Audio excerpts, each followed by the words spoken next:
Good morning students. ધોરણ 8 વિષય હિન્દી પાઠ નંબર 9 મમતા। વિદ્યાર્થી મિત્રો, આપણે તમારા હિન્દીનું ફર્સ્ટ સેમનું છેલ્લું ચેપ્ટર છે આજે જોઈ લઈએ, જેના લેખક જયશंकर प्रसाद। जयशंकर प्रसाद का जन्म 30/1/1889 में वाराणसी में हुआ। प्रसाद जी मूलतः कवि है, એટલે કે મૂળ કવિ છે, परंतु उन्होंने नाटक, कहानियाँ, निबंध और उपन्यास भी लिखे। उनकी रचनाओं में मुख्य रूप से भारत की ऐतिहासिक संस्कृति की झलक मिलती है। उनके प्रमुख नाटक है चंद्रगुप्त, प्रमुख लेके मुख्य, स्कंदगुप्त, ध्रुव स्वामिनी, कामायनी उनका सुप्रसिद्ध महाकाव्य है। उनका निधन 14/1/1937 को हुआ। आ पाठ में शू आई है तेनी माहिती आपी शकीए कि जयशंकर प्रसाद द्वारा रचित इस कहानी की नायिका ममता है। जो पाठનું टाइटल है ममता इज नायिका એટલે કે હિરોઈન કહેવાય। ममता विधवा है। विधवा कोने कहेवाय कि जेनो पति मृत्यु पाम्यो होय एने शुं कहेवाय? विधवा। तो आ विधवा स्त्री से। रोहतास दुर्ग के मंत्री चूड़ामणि अपनी इस एकमात्र स्नेहपालिता पुत्री के दुख से अत्यंत दुखी है। बराबर, एना पिताનું नाम है चूड़ामणि। वे उसका भविष्य सुरक्षित करने का प्रयास करते हैं, किंतु पिता द्वारा भिजवाए स्वर्ण उपहारों को ममता लौटा देती है। स्वर्ण એટલે કે સોનાના। डोलियों में छिपकर बैठे पठान सैनिकों ने अगले ही दिन दुर्ग पर अधिकार कर लिया। चूड़ामणि वही मारे गए, किंतु ममता वहाँ से सुरक्षित काशी के उत्तर में स्थित एक विहार में जा पहुँची और वही रहने लगी। लंबा समय बीत गया। अपनी झोपड़ी में बैठी ममता दीप के आलोक में पाठ कर रही थी कि एक भीषण और हताश आकृति ने आश्रय मांगा। संकोचपूर्वक ममता ने अतिथि धर्म का पालन करते हुए उस पथिक को आश्रय दिया। वह पथिक कोई और नहीं, हुमायूं था, जिसने सुबह होने पर अपने एक सैनिक मिर्जा को इस वृद्धा की टूटी झोपड़ी बनवाने का आदेश दिया। ममता अब 70 वर्ष की हो चली थी। अचानक उसे एक अश्वारोही की आवाज़ सुनाई दी, जो उसकी झोपड़ी के बारे में पता पूछ रहा था। ममता उस मुगल अश्वारोही को वह स्थान सौंपकर अनंत यात्रा पर चली गई। उस स्थान पर एक आकर्षक मंदिर बना, जिसके शिलालेख पर सातों देश के नरेश के राजा हुमायूं और उसके पुत्र अकबर का नाम तो था, किंतु ममता का कहीं जिक्र तक न था। जो जे जगह एने आपी थी, बराबर, ए आकर्षक मंदिर बन्यु અને શિલાલેખ पर हुमायूं और अकबरનું नाम હતું, हुमायूं અને એનો પુત્ર अकबर, बराबर, परंतु ममताનું नाम ક્યાંય હતું નહીં। અહીંયા તમે ચિત્રમાં આપ્યું છે, જોઈ શકો છો કે જે મમતા નામની સ્ત્રી છે નાયિકા, તેનું ચિત્ર આપ્યું છે। જોઈએ આગળ પાઠમાં શું કહેવા માંગે છે। આ એક કહાની છે, તો આપણે कहानी वाँचीशू एक बार कि शू कहवा मांगे छे कि रोहतास दुर्ग के प्रकोष्ठ में बैठी हुई युवती ममता स्वर्ण के तीक्ष्ण गंभीर प्रवाह को देख रही थी। मन में वेदना એટલે કે दुखी थी, मस्तक में आंधी, आंखों में पानी की बरसात लिए वह विकल थी। वह रोहतास दुर्ग के मंत्री चूड़ामणि की एकमात्र दुहिता थी। उसके लिए दुहिता એટલે કે पुत्री, उसके लिए कोई अभाव होना असंभव था, परंतु वह विधवा थी। उसकी विडंबना का अंत कहाँ था? चूड़ामणि ने चुपचाप उस प्रकोष्ठ में प्रवेश किया। स्वर्ण के प्रवाह और उसके कलनाद में ममता अपना जीवन मिलाने में बेसुध थी। पिता का आना न जान सकी, क्योंकि खोवाયેલી હતી कि पिता आवे खबर पड़ी नहीं। चूड़ामणि व्यथित हो उठे। स्नेह पालिता पुत्री के लिए क्या करे, यह स्थिर न कर सकते थे। लौटकर बाहर चले गए। ऐसा प्राय होता, परंतु आज मंत्री के मन में बड़ी दुश्चिंता थी। पैर सीधे न पड़ते थे। एक पहर बीत जाने पर वे फिर ममता के पास आए। उस समय उनके पीछे 10 सेवक चांदी के बड़े थालों में कुछ लिए खड़े थे। कितने ही मनुष्यों के पद शब्द सुन ममता ने घूमकर देखा। पद शब्द लेके पगनो आवाज। मंत्री ने सब थालों को रखने का संकेत दिया। अनुचर थाल रखकर चले गए। ममता ने पूछा, यह क्या है पिताजी? तेरे लिए बेटी, उपहार है। कहकर चूड़ामणि ने आवरण उलट दिया। आवरण એટલે કે ઢાંકેલું જે હતું થાળ ઉપર એ उठावी લીધું। स्वर्ण का पीलापन उस सुनहरी संध्या में विकीर्ण होने लगा। ममता चौंक उठी। इतना स्वर्ण, यह कहाँ से आया? चुप रहो ममता, यह तुम्हारे लिए है। तो क्या आपने शत्रु का उत्कोच स्वीकार कर लिया? पिताजी, यह अनर्थ है, अर्थ नहीं। कि शत्रु ने शरणागति स्वीकार ली थी, हम लालच थी। लौटा दीजिए पिताजी, हम लोग ब्राह्मण हैं, इतना सोना लेकर क्या करेंगे? इस पतनमुख प्राचीन सामंत वंश का अंत समीप है बेटी। किसी भी दिन शेरशाह रोहतास दुर्ग पर अधिकार कर सकता है। दुर्ग के दरवाजा। उस दिन मंत्रित्व न रहेगा, तब के लिए बेटी। हे भगवान, विपद के लिए इतना आयोजन, परम पिता की इच्छा के विरुद्ध इतना साहस। पिताजी, क्या भीख न मिलेगी? क्या कोई हमें 2 मुट्ठी अन्न न देगा? यह असंभव है। फेर दीजिए पिताजी, मैं कांप रही हूँ। इसकी चमक आंखों को अंधा बना रही है। तो क्या लालच खोटी छे? मूर्ख है कहकर चूड़ामणि चले गए। એટલે કે એના પિતાશ્રી એની દીકરીને મૂર્ખ કહે છે। दूसरे दिन जब डोलियों का तांता आ रहा था, मंत्री चूड़ामणि का हृदय धक धक करने लगा। वे अपने को रोक न सके। उन्होंने जाकर रोहतास दुर्ग के तोरण पर डोलियों का आवरण खुलवाना चाहा। पठानों ने कहा, यह महिलाओं का अपमान करना है। बात बढ़ गई, तलवारें खींची, मंत्री वहीं मारे गए। राजा, रानी और कोष सब छली शेरशाह के हाथ पड़े। निकल गई ममता। डोली में भरे हुए पठान सैनिक दुर्ग भर में फैल गए, परंतु ममता न मिली। देखिए, ममता ने बहुत शोधी पर ममता मળી नहीं। काशी के उत्तर में स्थित धर्मचक्र विहार मौर्य और गुप्त सम्राटों की कीर्ति का खंडहर था। खंडित शिखरों वाले भवन, तृण गुल्मों से ढके हुए प्राचीन और ईंटों के ढेर में बिखरी हुई भारतीय शिल्प की विभूति ग्रीष्म की चंद्रिका में स्वयं को शीतल कर रही थी।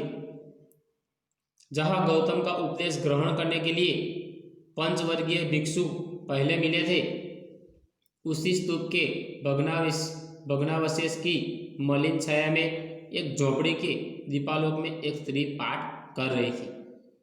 अनन्या स्विंत यंतो माँ ये जनाहा पर्युपासते। पाठ रुक गया, એટલે કે साधना रुकी गया। एक भीषण और हताश आकृति दीपक के मन प्रकाश में सामने खड़ी थी। स्त्री उठी। उसने कपाट बंद करना चाहा, परंतु उस व्यक्ति ने कहा, माता, मुझे आश्रय चाहिए। तुम कौन हो? स्त्री ने पूछा। मैं मुगल हूँ। चौसा युद्ध में शेरशाह से विपन्न होकर रक्षा चाहता हूँ। इस रात अब आगे चलने में असमर्थ हूँ। क्या शेरशाह से? स्त्री ने अपने होठ काट लिए। हाँ माता, परंतु तुम भी वैसे ही क्रूर हो। वही भीषण रक्त की प्यास, वही निष्ठुर प्रतिबिंब तुम्हारे मुख पर भी है। सैनिक, मेरी कुटी में स्थान नहीं, जाओ कहीं दूसरा आश्रय खोज लो। गला सूख रहा है, साथी छूट गए हैं, अश्व गिर गए हैं, इतना थका हुआ हूँ, इतना कहते कहते वह व्यक्ति दम से बैठ गया। उसके सामने पूरा ब्रह्मांड घूमने लगा, इनके चक्कर आ रहे। स्त्री ने सोचा, यह विपत्ति कहाँ से आई? उसने जल इनके पानी दिया। मुगल के प्राणों की रक्षा हुई। वह सोचने लगी कि ये सब दया के पात्र नहीं। मेरे पिता का वध करने वाले आतताई द्रोणा से उसका मन विरक्त हो गया। स्वस्थ होकर मुगल ने कहा, माता, तो फिर मैं यहाँ से चला जाऊँ? स्त्री विचार कर रही थी। मैं ब्राह्मणी हूँ, मुझे तो अपना धर्म अतिथि देव के सत्कार का पालन करना चाहिए, परंतु यहाँ नहीं, ये सब दया के पात्र नहीं। परंतु यह दया तो नहीं, कर्तव्य करना है। तब मुगल अपनी तलवार टेक कर उठ खड़ा हुआ। ममता ने कहा, क्या आश्चर्य है कि तुम भी छल न करो। ठहरो, छल नहीं, तब नहीं स्त्री, जाता हूँ। तैमूर का वंशधर स्त्री से छल करेगा? जाता हूँ, भाग्य का खेल है। ममता ने कहा, यहाँ कौन दुर्ग है?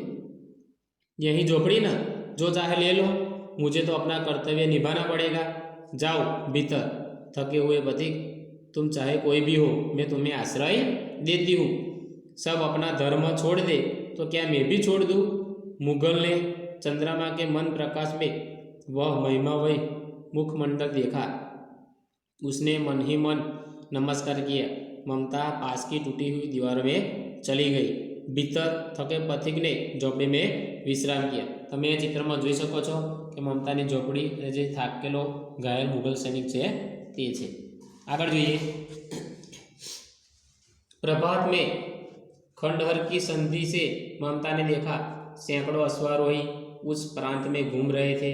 वह अपनी मूर्खता पर स्वयं को कोसने लगी। एकाएक झोपड़ी से निकलकर उस पथिक ने कहा, मिर्जा, मैं यहाँ हूँ।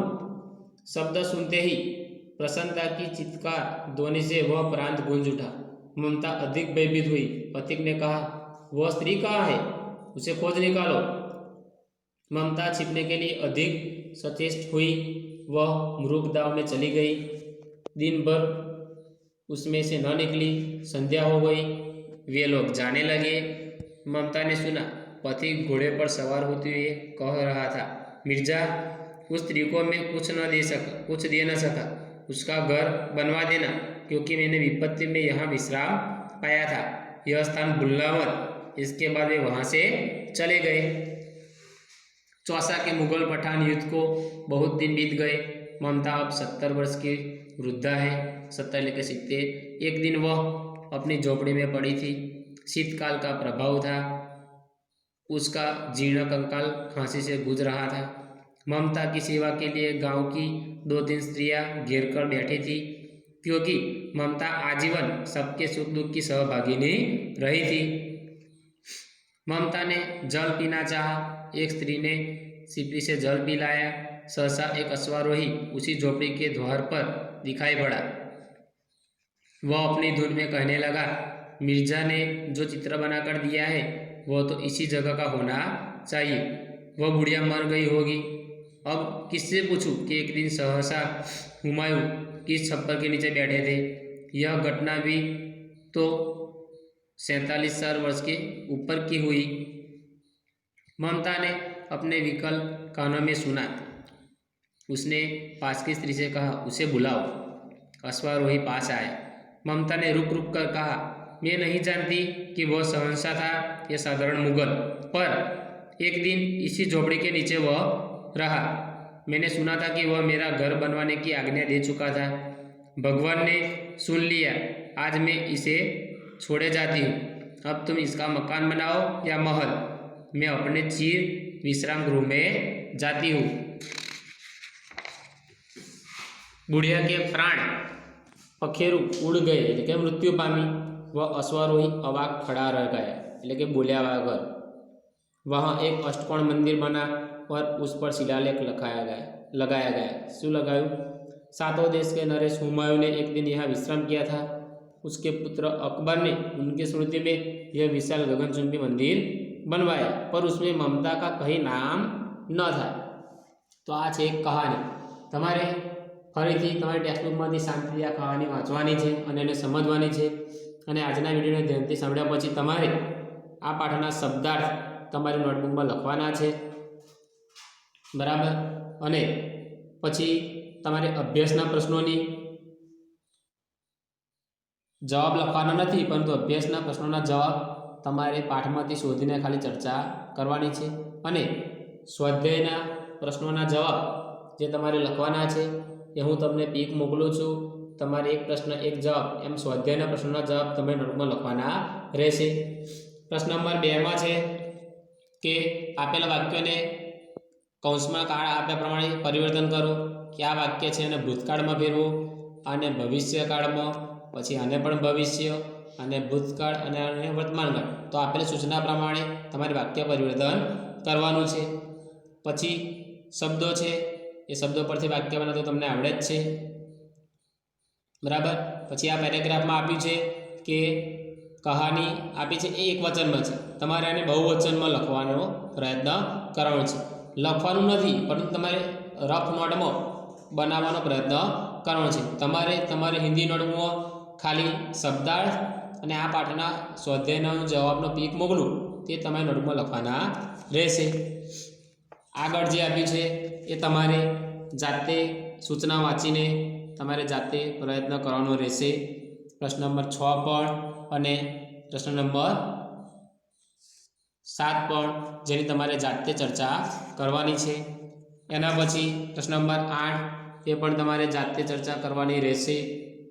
અને પુનરાવર્તન 2 પણ એકવાર વાંચી લેવાનું છે, કશું લખવાનું છે નહીં, પરંતુ સૂચના પ્રમાણે તમારે એના જવાબ આપવાના પ્રયત્ન કરવાના છે. આ જે ખાલી જગ્યા આપી છે એ પણ તમારે ભરવાની રહેશે. તો વિદ્યાર્થી મિત્રો, અહીંયા આપણે ફર્સ્ટ સેમ હિન્દીની બુક પૂર્ણ કરીએ છીએ. સ્વાધ્યાયમાં જે જવાબના પીક મોકલું એ તમારે નોટબુકમાં લખવાના રહેશે. બરાબર. હવે આપણે સેમ 2નો અભ્યાસ સેમ 2માં કરીશું. Thank you.